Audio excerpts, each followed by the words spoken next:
Күнү бою болгон кабарлар менен бөлүшөбүз. Аты жөнүм Айгерим Жаныкул, кутман кечиңиз менен. Жогорку нарын кесин курууну аягына чыгарбай калган Орусия Кыргызстан боюнча арбитраждык сотко кайрылмай болду. Мурдара Кыргызгидро компаниясы Кыргыз тараптан 37 миллион долларын доолаган.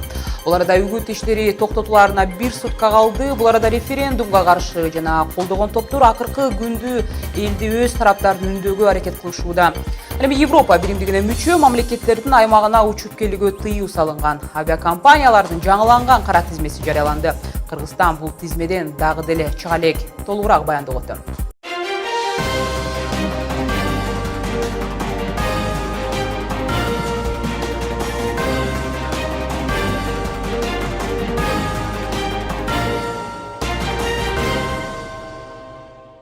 Орусия Кыргызстандын жогорку нарын каскатын курууга кеткен 37 миллион долларды кайтарууну талап кылып, эл аралык арбитраждык сотко кайрылганы турат. Бирок билдирүүгө азырынча Кыргыз тарап үн ката элек. Жогорку нарын каскатынын жана Камбарата бир кесин куруу боюнча макулдашуу расмий түрдө 9 августта күчүн жоготкон болчу. Орусиянын Русгидро компаниясы менен өкмөт кеткен чыгымын бюджеттен төлөп берүү, акчаны кайтаруу сыяктуу варианттар боюнча бир чечимге келе элек. Эске салсак, Камбарата бир кесине болгон 2 миллиард доллар инвестиция салууну убада кылган Орусия аткарган эмес. Камбарата бир жана жогорку нарындагы ГЭСтер каскатын куруу боюнча келишим мындан 3 жыл мурун макулдашылган. Орусия тараптан каскатты курууда Кыргызстандын өнөктөшү Русгидро ишканасы ГЭСтердин курулушу 5-6 жылга созулуп, алгачкы гидроагрегат 2016 жылы ишке кирери маалымдаган эле. Бирок башында ГЭСтерди курууга 400 миллион доллар сарпталат деп маалымдалган. Кийинчерээк баалар өстү, анан айрым бир техникалык жагдайлар кошулду. Кышында иштей турган кошумча агрегат дагы курулат. Өндүрүлө турган электр энергиясынын көлөмү чоңойду деген шылтоолор менен ГЭСтердин баасы 700 миллион долларын ашкан. Бардык талапкерлер үчүн үгүт иштерин жүргүзүү добуш берүүгө 1 сутка калганда, тагыраак айтканда 10 декабрь күнү саат 8:00 токтотулат. Бүгүн болсо референдумдун өткөрүлүшүн колдогон же болбосо каршы болгон топтор үчүн элди өз тарабына тартууга акыркы күн болду. Борбордук шайлоо комиссиясынын интернеттеги сайтына илинген маалыматтарга караганда, референдумду колдогон топ 450 миң сом короткон. Ал эми каршы үгүттөгөн топ болсо шайлоо фондуна бир дагы сом жумшашкан эмес. Ошондой эле бүгүн Демократия жана Жарандык коом коалициясынын байкоочулары шайлоо күнүндө участкаларда болуп жаткан жагдайлар тууралуу маалымат кандай берилерин сынап даярдыктан өтүштү.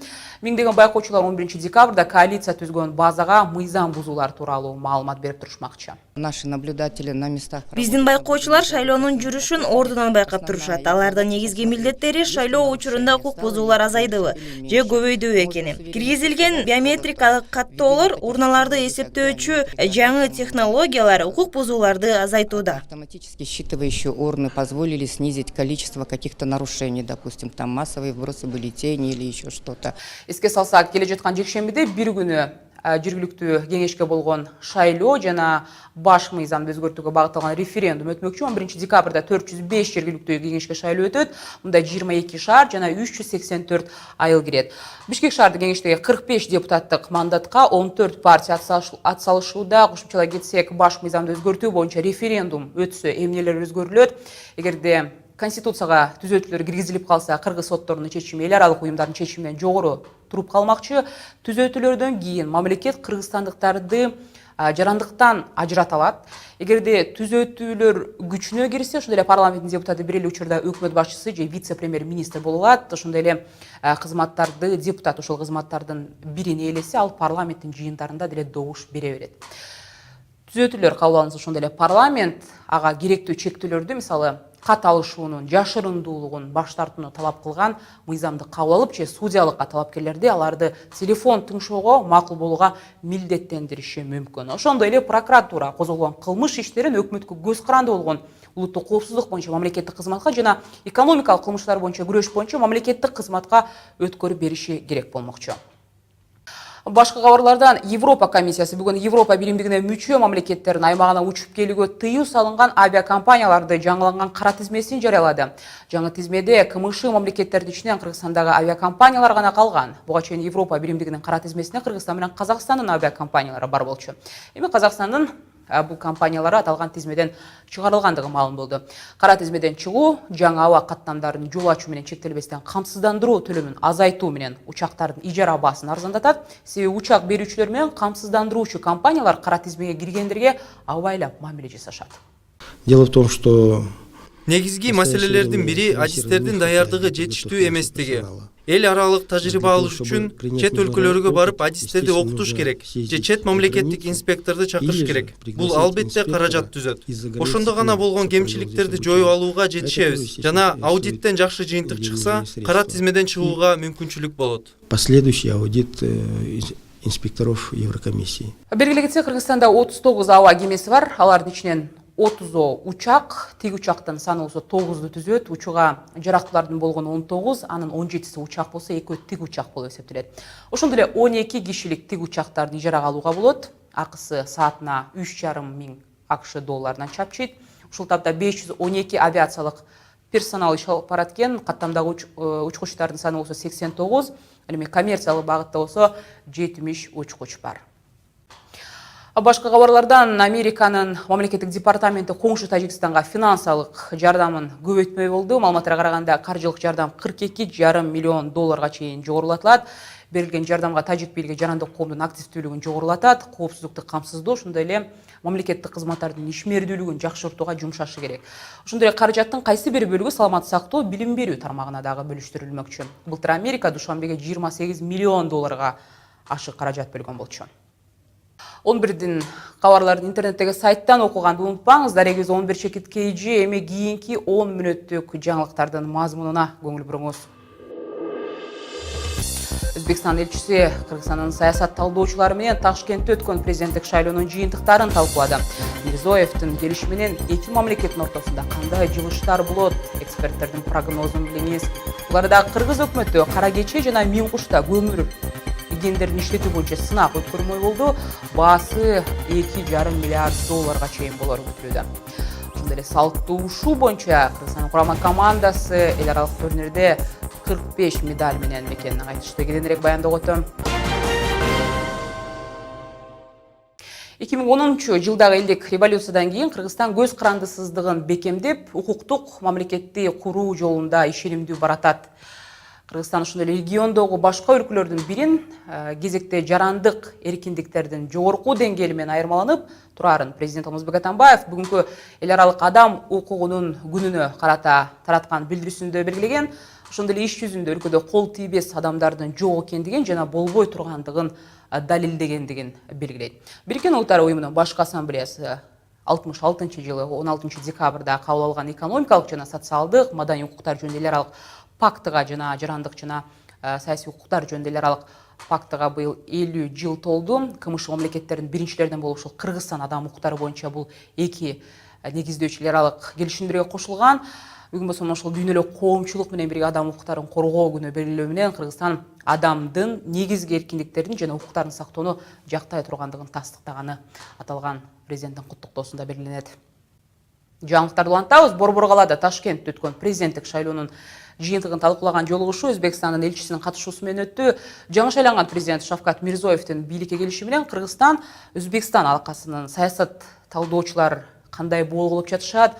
Жыйынга катышып келген саясий илимдердин доктору профессор Айнур Арзыматова менен дал ушул жаңы лидердин келиши менен коңшу мамлекеттен кандай мамилени күтсө болорун талкуулаган турабыз. Кош келипсиз, Айнур айым. Мирзоев утурумдук президент болгону ошол эле чек ара суу маселесинде талашы бар. Кыргызстан Өзбекстан мамилеси кыйла эле жанданды десек жаңылышпайт болушубуз керек. Эми Мирзоев расмий президент болуп шайланды. Мындан аркы эки өлкө мамилеси алсалган нукта уланат деп күтүүгө болобу. Деги эле Мирзоевдин коңшу өлкөлөр менен алакасын жакшыртуу саясаты шайлоо алдындагы эле тактикалык кадам болдубу же ойлонулган эле стратегиялык жүрүшпү? Албетте 4 декабрда баарыбыз билгендей Өзбекстанда президенттик шайлоо болуп туруп, ошол жерде мурунку президенттин милдетин аткарып аткан Шавкат Мирзиёев президент болуп шайланды 88% менен. Бу жерде өзбек эли мындай чоң добуш менен шайлады, мындай тынч шайлоосу тынч өттү. Ана мен ойлойм, бу жерде ушу Шавкат Мирзиёев президент болгонуна бул Кыргызстан үчүн, кыргыз эли үчүн бул чоң мындай жакшы кабар, анан жакшы нерсе деп. Себебиден Шавкат Мирзиёев президенттин милдетин аткарып тургандагы кезекте эле ушундай Кыргызстанга коңшу мамлекет катары мындай жакшы мамиле кылаарын ошондо билгисти. Себебинен жанагы үркүнтүү тоо проблемасы турганда, Орто Токой водохранилище проблема турганда ошол жерде ошондо мурун ошол жерде өзбек пограничниктер барып эле кыргыз жеринде мындай кандай десем барып ошол жерге эле туруп калышканда, анан Кыргызстан же аларды чыгара албайт, же эмете албайт, ошондой мындай Кыргызстандагы мындай бир кызык мындай акыбалда туруп калды да. Анан ошондо Шавкат Мирзиёев мындай президенттик милдетин аткарганда, ошондо бүт өзбек пограничниктердин баарын ошол жерден бир күндө эле алып салды. Эч кандай шарт койбой, эч кандай мындай доо койбой Кыргызстанга тынч эле жөн эле алып салды дагы. Алып салды. Ошондо кыргыз эли, анан кыргыз мамлекети, кыргыз бийлик аябай мындай ыраазы, ичинен ыраазы болду. Анан ошондо Кыргызстанда кыргыздар дагы таң калды, кыргыз бийлик да таң калды. Бул кандай? Бул мындай саясат артында эмне турат, кандай түшүнсө деп. Анан мен ойлойм, бу жерде анан кийинки кадамдар боюнча Шавкат Мирзиёев мындай көрсөттү. Бул эч кандай мунун артында эч кандай мындай саясат жок. Бул жөн эле ошол Кыргыз менен Өзбекстан менен Кыргызстандын ортосунда ошондой жакшы мамиле тургузуунун мындай келечеги деп билдирди да. Өзбекстанда жаңы бийлик алмашканы кыргыз-өзбек чек арасын тактоо боюнча бир канча жолугушуулар өттү, бирок кайсы участкалар боюнча маалымат берилбей, бүдөңк бойдон калды да. Ошол эле быйыл жайда деле эки өлкө тирешүү себебине айланган үңкүр тоо тагдыры кандай болот, ачык эмес болууда. Эмнеге чек ара маселесин талкуулоо боюнча маалыматтар ачык айкын болбой жатат? Сиздин багыңызда мунун себеби эмнеде деп ойлойсуз? Албетте, жана айткандай, чек ара маселеси, анан жанагы анклавтар боюнча бул көп мындай тирешүү болгон Өзбекстан менен Кыргызстан боюнча, өзгөчө чек ара маселеси боюнча. Анан жанагы мурунку Акаевдин убагында, анан Бакиевдин убагында көп жерлер тымызынан эле кыргыз элине билгизбей, кыргыз парламентке билгизбей эле акырындан эле ошо Өзбекстанга берилип кетиптир, сатылып кетиптир. Ал жөнүндө 1 декабрда президент Атамбаев айтты. Булар уже мындай окончательно кетиптир, уже ратификациядан да өтүптүр жогорку кеңеш. Анан качан өткөнүн эч ким билбейт. Анан ошондо Атамбаев айтты, албетте бул жерди биз эми кайрадан кайтара албайбыз, кыргыз жерин. Ошондон алар сатылып кетти. Бирок бул проблеманы кандай чечебиз деп. Ошондо жанагы сатылып кеткен жер боюнча. Анан ошо Атамбаев айтты, ошол чек ара проблемасынан жана сатылып кеткен жер боюнча алардын баягы өзбектөр менен кыргыз мамлекети, өзбек мамлекети келип, мындай келишимге келип туруп, мындай алмашуу ретинде ошондой бир жанагы чек ара проблемалары, чек ара жанагы жерлери ошол жол менен чечилет экен деп. Анан биз, мисалы мен ойлойм, бул ошондой туура жол. Себебинен Кыргызстан мурун Бакиевдин убагында берилген жер, албетте өзбектөр кайрадан бербейт. Ошон үчүн жанагы алмашуу боюнча, жер алмашуу боюнча анан ушул проблема чечилет окшойт деп. Айнур айым, Кыргызстан, Өзбекстан ортосунда жер боюнча эле талаш эмес, суу маселесинде дагы түшүнбөстүктөр бар экендиги маалым. Мурунку президент сууга байланыштуу Борбор Азияга согуш дагы болушу мүмкүн деп айтканы бар. Каримов туурасында айтып жатам. Анан аймакта суу ресурсун бөлүштүрүүдө Өзбекстандын жаңы бийлигинин саясаты кандай болушу мүмкүн деп ойлойсуз? Албетте суу проблемасы бул Борбор Азияда бул аябай негизги проблема деп илгертен эле келатат. Бул суу проблема боюнча илгери деле мындай көп согуштар болгон. Анан жанагы Советтер Союзу кулагандан кийин ушул суу проблема аябай мындай орчундуу проблемага айланып кетти да. Анан да даже мындай бир коркунучтар да болду, мындай согуш башталып кетпесе экен деп. Эми ал жөнүндө деле азыр Кыргызстандын позициясы, эми мен ойлойм бул Өзбекстан менен деле уже сүйлөшүп келген окшойт. Жана Шавкат Мирзиёев президенттин милдетин аткарып аткан убагында азыр жанагы электростанцияларды курабыз деп атпайбызбы? Анан ошондо тең учредитель болуп, Кыргызстандын дагы долесі болот экен, өзбектердин да долесі болот экен. Анан жана сууну мындай сүйлөшүп эле жарым менен бөлүп, Кыргызстанга дагы, Өзбекстанга дагы мындай жарым. Ошентип проблеманы чечпесек болбойт экен. Анан баягы мурунку политика, бул электростанция бул биздики, бул суу биздики, бул суу силердики эмес деген бул позициядан уже мындай кетип туруп, анан мындай бирге пайдаланганга, ошондой политикага Өзбекстандагы макул болду болуш керек, анан Кыргызстанда ошондойго макул болуп атыптыр. Каримов менен анчейин мамиледеги Атамбаев анын тажиясына баруусу баягы акыркы сапарга узатуу зыйнатына катышкан эместигин билебиз, бирок Мирзиёев президент болуп шайланганы, кыргыз президенти Ташкентке барары айтылып, бирок кийин президенттик аппарат ал маалыматты азырынча эми тактай элек, бирок бул имичтердин чыгышына эмне себеп болду деп ойлойсуз? Албетте, акыркы сапарга жөнөтүп атканда Ислам Каримовду биздин кыргыз президенти барган жок. Мындай карасак, Россиянын президенти деле барган жок, казактардын президенттери деле барган жок. Бирок мен ойлойм, бу жерде Атамбаевдин барбаган себеби, бу жерде бул акыркы убакытта мындай жеке мамиле Каримов менен Атамбаев менен кичине мындай кичине бузулуп калган. Себебинен аны баарыбыз көрдүк. 15-жылы 9-майда жана 70-жылдык болгондо ошол жерде Каримов менен Атамбаевдин ортосунда мындай кичинекей бир мындай бир эме чыгып кетти да. Анан ошондо баягы Каримов ата катарында мамиле жасап Атамбаевге ушундай мындай кагып койгондой сыяктуу көрүндү да. Анан ошондо эми бу жерде албетте Каримовдун мындай мүнөзү аябай катуу болчу, аябай мындай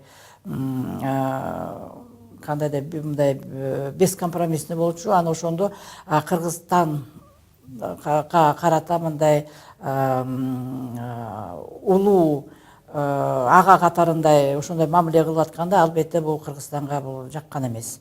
Анан ошон үчүн бул акыркы убакытта Каримов менен Атамбаевдин мамилеси анча эмес болчу. Анан ошон үчүн ошол мен ойлойм барбаган себеби ошол болду го деп. Анан бирок албетте жанагы Шавкат Мирзиёевдин мамилесин көрүп Кыргызстанга карата, анан мен ойлойм президент Атамбаев деле ыраазы болду, кыргыз эли деле ыраазы болду. Анан эң биринчи болуп тиги биздин президент Атамбаев Шавкат Мирзиёевди куттуктады президентский шайлоодон кийин. Анан кийин да анан мындай сөз да болду, ушу биздин президент Атамбаев Өзбекстанга расмий визит менен барат экен деп. Анан бирок кийин ал президентский аппарат аны тактаган жок. Бирок мен ойлойм, ушу барат болуш керек, ушундай мындай тез эле ушундай мөөнөттө ушу барат болуш керек. Себебинен Өзбекстан менен Кыргызстандын ортосунда көп мындай проблемалар аябай толуп кетиптир. Анан ошону мындай батыраак чечиш керек экен. Рахмат сизге. Саясий илимдердин доктору профессор Айнура Арзыматова менен Өзбекстан темасын талкууладык. Берип улантабыз. Бул арада кыргыз өкмөтү кара кече жана Миңкушта көмүр кендерин иштетүү боюнча сынак өткөрмө болду. Өкмөт кара кече Миңкуш көмүр кендеринде казуу иштерин жүргүзүүгө балыкчы, Кочкор, кара кече темир жол курууга инвестор тандоо боюнча эл аралык сынак жүргүзөт. Алдын ала маалыматтарга караганда долбоордун баасы 2,5 миллиард долларга чейин болору күтүлүүдө. Ушул жылдын жаз айларында да өкмөт кара кече боюнча сынак жарыялаганы эсибизде, бирок катышууга каалоочулар болбогондуктан ишке ашпай калган. Анын башкы себеби мурда мындай масштабтагы сынактарды өткөрүү боюнча тажрыйбанын жоктугу болгону белгиленген. Ошондой эле тобокелчиликтер жана тарифтер боюнча документ болгон эмес. Бул кемчиликтерди эске алуу менен ушул азыркы жарыяланган сынак консалтинг компанияларынын кызматын колдонуу менен өткөнү жатыптыр.